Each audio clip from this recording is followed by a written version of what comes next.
आज ही Doubtnut app download करें। Doubtnut पर होगा अब आपके सभी मैथ्स, केमिस्ट्री, फिजिक्स और बायोलॉजी डाउट्स का सफाया। बस अपने क्वेश्चन की फोटो खींचो, उसे क्रॉप करो और तुरंत वीडियो सोल्यूशन पाओ। Download now.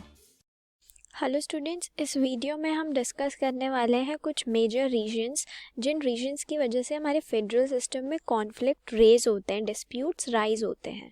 So first discuss करते हैं हमारे सेंटर और स्टेट्स के रिलेशंस कैसे हैं, कैसे वो एक दूसरे के साथ वर्क करते हैं एंड क्या क्या डिस्प्यूट्स राइज होते हैं हमारे सेंटर और स्टेट्स के बीच में। जो हमारा कॉन्स्टिट्यूशन है वो एक फ्रेमवर्क हमें प्रोवाइड करता है कि कैसे हमें गवर्न करना चाहिए अपने नेशन को। एंड जो हमारा फेडरलिज्म है, जो इंडिया में फेडरलिज्म हम फॉलो करते हैं, वो काफ़ी हद तक हमारे चेंजिंग नेचर, जो हमारा पॉलिटिकल प्रोसेस का चेंजिंग नेचर है, उससे इन्फ्लुएंस्ड है काफ़ी ज़्यादा हमारा फेडरलिज्म। एंड 1950s और 1960s के टाइम पे जब हमारे फेडरलिज्म का फाउंडेशन किया था हमारे जवाहरलाल नेहरू ने, उस टाइम पीरियड था हमारे कांग्रेस डोमिनेंस पार्टी का, हमारे दोनों ही सेंटर लेवल पे भी एंड स्टेट लेवल पे भी। लेकिन उस टाइम सिर्फ एक ही डिस्प्यूट था हमारे सेंटर और स्टेट्स के बीच में, वो था फॉर्मेशन ऑफ न्यू स्टेट्स का, कि क्या हमें नई स्टेट्स फॉर्म करनी चाहिए या जितनी भी अभी हमारी प्रिंसली स्टेट्स एंड जो भी प्रोविंसेस हैं उन्हीं से ही काम हो जाएगा।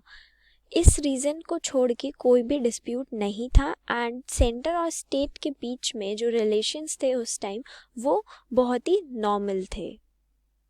एंड उस पीरियड के टाइम पे जितनी भी हमारी स्टेट्स थी वो सब इस होप में थी कि वो खुद से प्रोग्रेस कर लेंगी उन ग्रांट से जो कि सेंटर उन्हें प्रोवाइड करता है। लेकिन उस टाइम पे जितनी भी हमारी सोशो इकोनॉमिक डेवलपमेंट होती थी वो हमारे सेंटर के थ्रू डिज़ाइन की जाती थी एंड जो सेंटर डिसीजन लेता था for our socio economic development, उसमें एक ऑप्टिमिज्म था, एक पॉजिटिविटी थी एंड वो सब डिसीजंस हमारे सेंटर ही लिया करती थी एंड हमारी स्टेट को अलाउंस नहीं दी गई थी सोशो इकोनॉमिक डेवलपमेंट में इंटरफेयर करने की।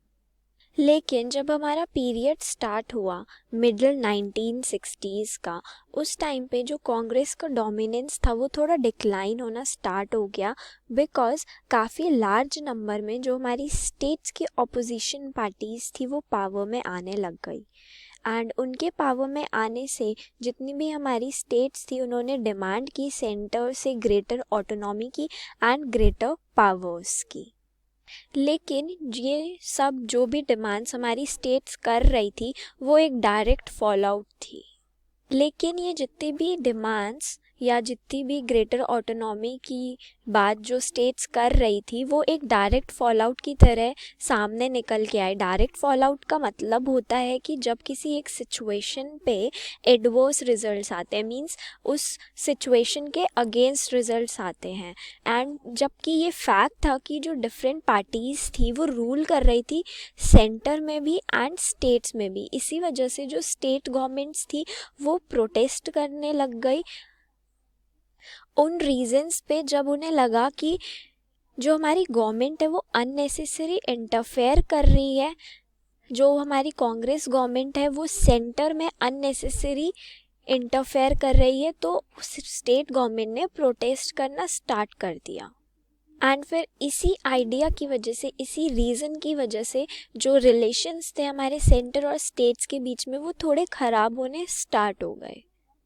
इवन जो हमारी कांग्रेस थी वो भी काफ़ी ज़्यादा अनकंफर्टेबल हो रही थी इस आइडिया से कि जो ऑपोजिशन पार्टीज़ हैं वो डील करना चाह रही हैं गवर्नमेंट के साथ एंड इसी रीज़न की वजह से हमारे फेडरल सिस्टम में जो हमारे ऑटोनॉमी का कॉन्सेप्ट था उसने राइज़ किया, वो टॉपिक राइज़ हुआ एंड फिर इन्हीं कॉन्फ्लिक्ट्स की वजह से फेडरल सिस्टम में कॉन्सेप्ट ऑफ ऑटोनॉमी को ऐड किया गया एंड फिर फाइनली 1990s से जो डोमिनेंस था हमारा कांग्रेस पार्टी का वो ख़त्म हो गया एंड एक एरा, नया एरा स्टार्ट हुआ कोलिजन पॉलिटिक्स का, स्पेशली हमारे सेंटर में। कोलिजन पॉलिटिक्स का मतलब होता है जब एक टेम्पररी अलायंस कंबाइन होता है एक परमानेंट अलायंस के साथ। मीन्स एक टेम्पररी पार्टी जब परमानेंट पार्टी के साथ जाके कंबाइन होगी उसको हम कोलिजन पार्टी कहते हैं। एंड कोलिजन पॉलिटिक्स ने एंटर ही हमारे पॉलिटिकल प्रोसेस में तब किया जब स्टेट्स ने क्वेश्चन करना स्टार्ट किया एंड ओपोजिशन पार्टीज ने भी सेंटर गवर्नमेंट को क्वेश्चन करना स्टार्ट किया।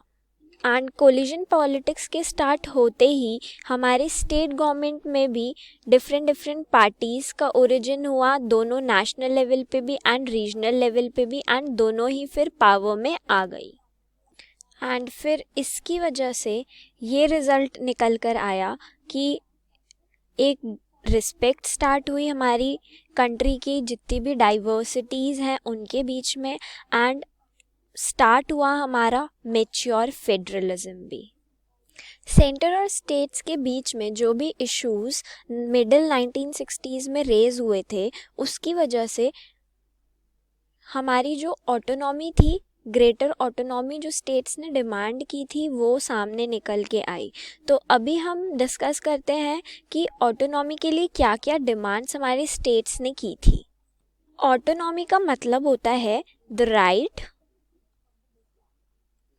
और condition of self government. It means states को राइट्स चाहिए थे, पावर चाहिए थी कि वो खुद की गवर्नमेंट को अपने अकॉर्डिंग रन कर सके। बिकॉज हमारा इंडियन कॉन्स्टिट्यूशन जो है वो मेन पावर्स सारी सेंट्रल गवर्नमेंट को देता है एंड स्टेट गवर्नमेंट के पास इतनी पावर्स नहीं होती हैं। इसीलिए ऑटोनॉमी की डिमांड राइज हुई थी मिडिल 1960s में, एंड जिसकी वजह से सेंटर और स्टेट के बीच में काफ़ी सारे कॉन्फ्लिक्ट्स भी राइज हुए थे एंड उनके रिलेशंस भी बहुत ज़्यादा डिस्टर्ब हुए थे। काफ़ी सारी स्टेट्स ने एंड काफ़ी सारी पॉलिटिकल पार्टीज़ ने टाइम टू टाइम डिमांड किया कि स्टेट्स को ऑटोनॉमी मिलनी चाहिए जितनी ऑटोनॉमी सेंट्रल गवर्नमेंट को मिलती है। एंड इसीलिए ऑटोनॉमी यहाँ पे रेफ़र कर रहा है कि जो डिफरेंट थिंग्स हैं जो हर स्टेट को मिलनी चाहिए, हर पार्टी को मिलनी चाहिए। एंड ये जितनी भी डिमांड्स थी वो एक्सपेक्ट कर रही थी कि जो भी पावर का डिवीज़न है वो ज़्यादातर फेवर में हमारे स्टेट्स के बीच में आए। जितनी भी मेन पावर्स हैं, इम्पॉर्टेंट पावर्स हैं, वो स्टेट को असाइन की जाए। और काफ़ी सारे स्टेट्स जैसे Tamil Nadu, Punjab, west Bengal and many parties जैसे DMK, अकाली दल, CPIM, ये सब डिमांड्स कर रही थी ऑटोनॉमी के लिए टाइम टू टाइम। दूसरी जो डिमांड थी वो ये थी स्टेट्स की कि स्टेट्स को एक इंडिपेंडेंट सोर्स मिलना चाहिए रेवेन्यू का और ग्रेटर कंट्रोल मिलना चाहिए उनके रिसोर्सेज, एंड इसको कहा गया था फाइनेंशियल ऑटोनॉमी। स्टेट्स चाह रहे थे कि उनको फाइनेंशियली भी एक सुप्रीम पावर मिले, एक अलग पावर मिले सेंटर से सेपरेट होके। एंड इसी वजह से 1977 में हमारी जो वेस्ट बंगाल में गवर्नमेंट थी, लेफ्ट फ्रंट गवर्नमेंट, वो एक डॉक्यूमेंट सामने लेके आई एंड उस डॉक्यूमेंट के थ्रू उन्होंने डिमांड किया कि जो रिलेशंस हैं हमारे इंडिया में सेंटर और स्टेट गवर्नमेंट के, उन्हें रीस्ट्रक्चर किया जाना चाहिए, उन्हें दोबारा से फॉर्म किया जाना चाहिए।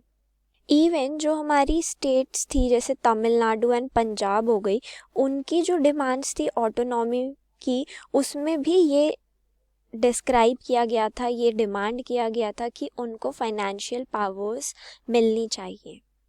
एंड जो थर्ड एस्पेक्ट था हमारा ऑटोनॉमी के लिए डिमांड करने का, वो था हमारी स्टेट्स की एडमिनिस्ट्रेटिव पावर से रिलेटेड। स्टेट्स चाहती थी कि उन्हें सेपरेट एडमिनिस्ट्रेटिव मशीनरी भी प्रोवाइड की जाए एंड सेंटर का उनकी एडमिनिस्ट्रेशन पे कोई भी कंट्रोल ना हो। फोर्थ जो डिमांड थी ऑटोनॉमी की वो रिलेटेड थी कल्चरल एंड लिंग्विस्टिक इश्यूज से रिलेटेड। जो तमिलनाडु के स्टेट्स थे उन्होंने अपोज किया हमारे हिंदी लैंग्वेज की डोमिनेशन का तमिलनाडु में, एंड पंजाब स्टेट में उन्होंने डिमांड किया कि जो पंजाबी लैंग्वेज है उसे एडवांस किया जाना चाहिए, ऑल्सो उनका कल्चर भी एडवांस किया जाना चाहिए। एंड ये दोनों हमारे बेस्ट एग्जाम्पल हैं कल्चर और लिंग्विस्टिक डिमांड के। ऑल्सो कुछ स्टेट्स थी जिन्होंने फील किया कि हिंदी स्पीकिंग एरियाज़ जो है उनका डोमिनेशन होता है दूसरे एरियाज़ पे जहाँ पे इतनी ज़्यादा हिंदी नहीं बोली जाती है। इनफैक्ट जो डिकेड था हमारा 1960 का, वहाँ पे काफ़ी सारे प्रोटेस्ट भी हुए थे जिसमें स्टेट्स ने अपोज़ किया कि जो हिंदी लैंग्वेज है उसका इम्पोजिशन नहीं होना चाहिए, उसे हमारी मेन लैंग्वेज में इंक्लूड नहीं किया जाना चाहिए। सो ये 4 पॉइंट्स थे, 4 मेन डिमांड्स थी हमारे ऑटोनॉमी की जो स्टेट्स ने डिमांड की थी। नेक्स्ट मेजर रीजन था हमारे सेंटर और स्टेट के बीच में कॉन्फ्लिक्ट का कि जो गवर्नर्स का रोल होता था और जो प्रेसिडेंट रूल होता था। बिकॉज जो गवर्नर का रोल है वो हमेशा से ही सेंटर और स्टेट के बीच में एक कंट्रोवर्शियल इशू बन के रहा है। गवर्नर जो है वो इलेक्टेड नहीं होता है एज एन ऑफिस होल्डर, और काफ़ी सारे गवर्नर्स जो थे वो रिटायर्ड मिलिट्री ऑफिसर्स होते हैं या फिर सिविल सर्वेंट्स या पॉलिटिशियंस होते हैं।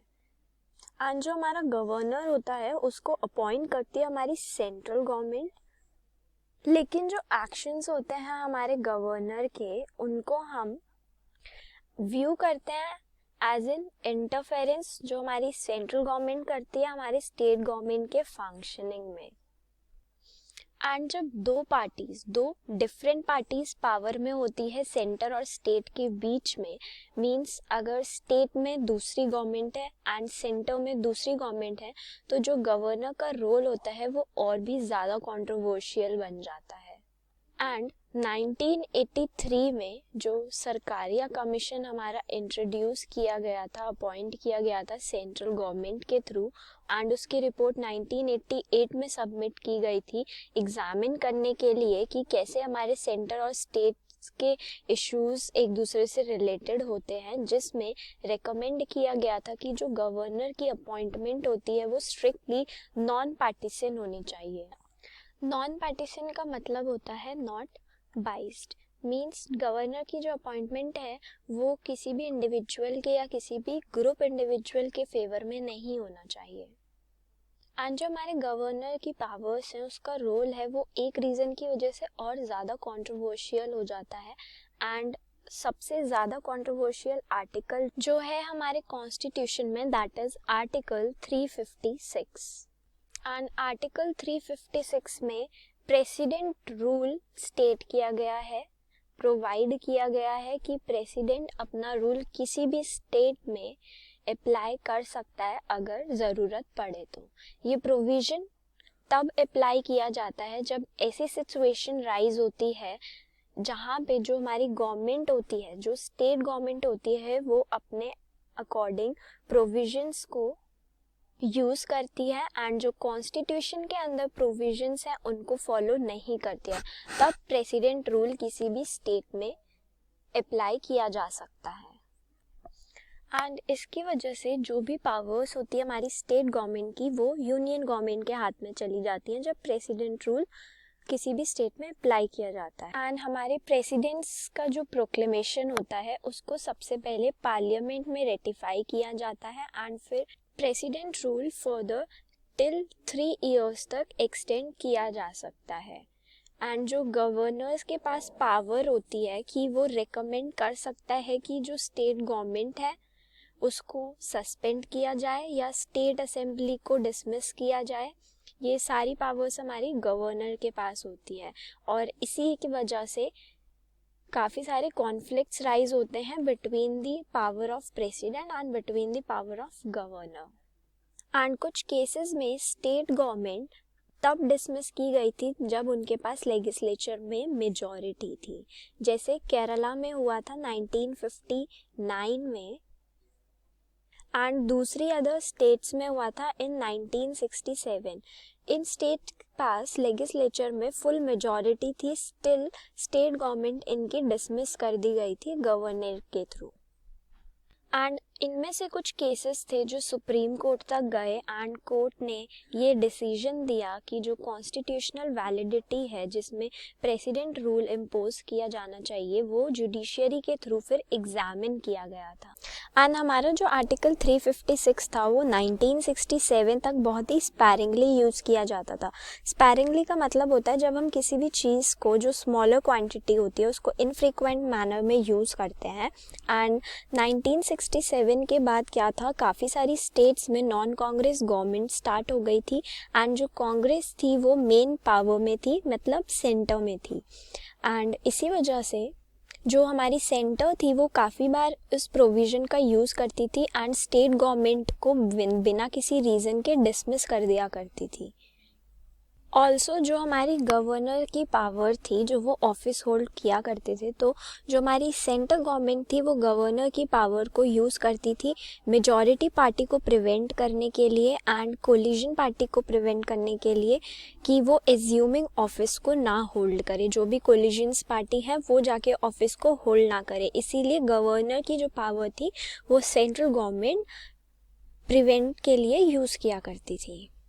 फॉर एग्ज़ाम्पल जो हमारी सेंट्रल गवर्नमेंट थी दैट इज़ कांग्रेस, उसने आंध्र प्रदेश की जो इलेक्टेड गवर्नमेंट थी एंड जम्मू एंड कश्मीर में जो इलेक्टेड गवर्नमेंट थी 1980 में उसको रिमूव कर दिया गया था with the help of governor power.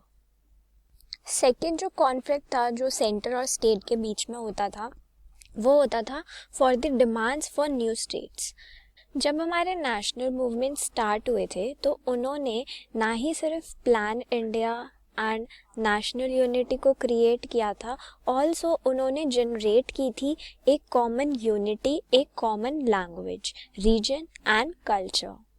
Also जितने भी हमारे नेशनल मूवमेंट्स थे वो डेमोक्रेसी के भी मेन मूवमेंट्स बने। नेशनल मूवमेंट्स की वजह से ही हमारी कंट्री में फिर डेमोक्रेसी रेज होके आई एंड इसीलिए जो हमारे नेशनल मूवमेंट्स हैं इनसे ये डिसाइड किया गया कि जितनी भी हमारी स्टेट्स हैं उनमें एक common culture and linguistic identity होगी। एंड स्टेट्स की डिमांड की वजह से हमारे पास क्रिएट होके आई लिंग्विस्टिक स्टेट्स, मतलब कि हर स्टेट का फॉर्मेशन हुआ था उनके लैंग्वेज के बेसिस पे हमारे इंडिपेंडेंस के बाद।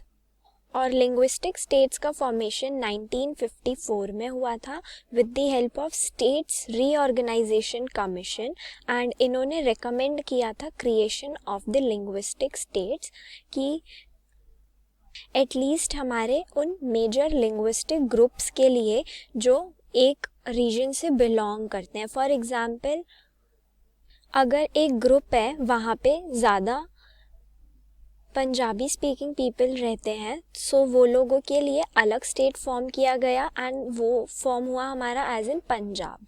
ऐसे ही हर लैंग्वेज के बेसिस पे दूसरी स्टेट्स का फॉर्मेशन किया गया था 1954 में।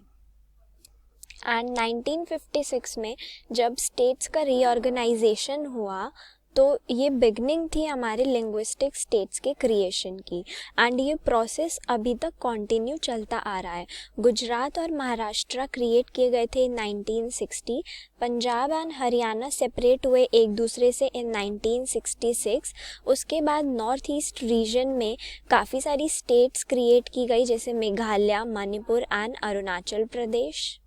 एंड 1990s में काफ़ी और लार्ज स्टेट्स डिवाइड हुई थी एंड इन सब की डिमांड्स भी फिर फुलफिल हुई सेपरेट स्टेट की as well as greater administrative efficiency की भी। एंड जो हमारी स्टेट्स थी बिहार, उत्तर प्रदेश एंड मध्य प्रदेश, इन तीनों स्टेट से 3 और स्टेट्स डिवाइड हुई एंड नई 3 स्टेट्स फॉर्म होके आई एंड वो थी हमारी झारखंड, उत्तरांचल एंड छत्तीसगढ़। लेकिन कुछ रीजन्स थे हमारे लिंग्विस्टिक ग्रुप्स के जो स्टिल स्ट्रगल कर रहे थे अभी तक कि वो सेपरेट हो जाएं अपनी स्टेटहुड से, जैसे कि तेलंगाना इन आंध्र प्रदेश हो गया एंड विदर्भा इन महाराष्ट्र हो गया। लेकिन तेलंगाना भी हमारे आंध्र प्रदेश से सेपरेट हो गया था ऑन 2 जून 2014 में।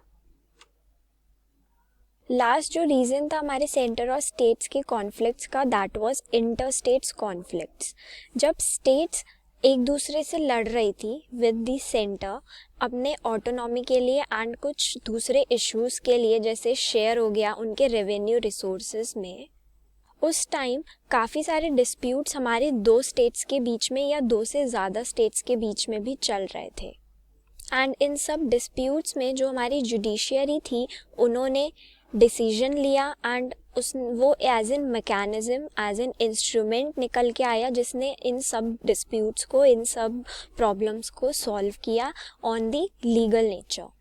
बिकॉज इन सब स्टेट्स के बीच में पॉलिटिकल इम्प्लीकेशंस थे एंड ये सब सिर्फ नेगोशिएशन एंड म्यूचुअल अंडरस्टैंडिंग से ही रिजॉल्व किए जा सकते थे।